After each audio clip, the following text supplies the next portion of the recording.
মোৰ মৰমৰ অসমবাসী ৰাইজক নমস্কাৰ জনাই আজি যাবলৈ ওলালোঁ এখন বজাৰলৈ। ভিডিঅ'টো শেষৰলৈকে চাব বুলি আশা ৰাখিলোঁ।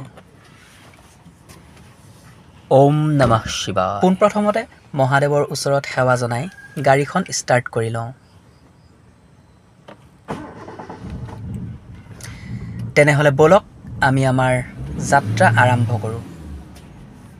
আমাৰ ঘৰৰ পৰা বজাৰখনলৈ প্ৰায় 10 কিলোমিটাৰ মানেই হৈ যাব।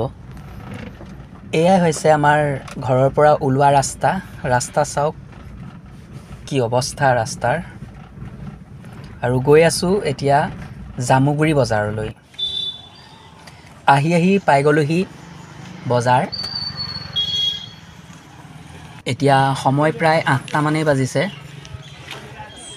ৰাতিপুৱা খুব সোনকালৰ পৰাই এই বজাৰখন বহে। প্ৰায় 3টা-4টামান বজাৰ পৰাই এই বজাৰখনলৈ বেপাৰী আহে। আৰু এই বজাৰখনত হোলচেলত শাক পাচলিৰ পৰা ধৰি গেলামালৰ অনেকখিনি বস্তু আপোনালোকে ইয়াৰ পৰা নিব পাৰিব। আৰু এয়া হৈছে গেলামালৰ বজাৰ।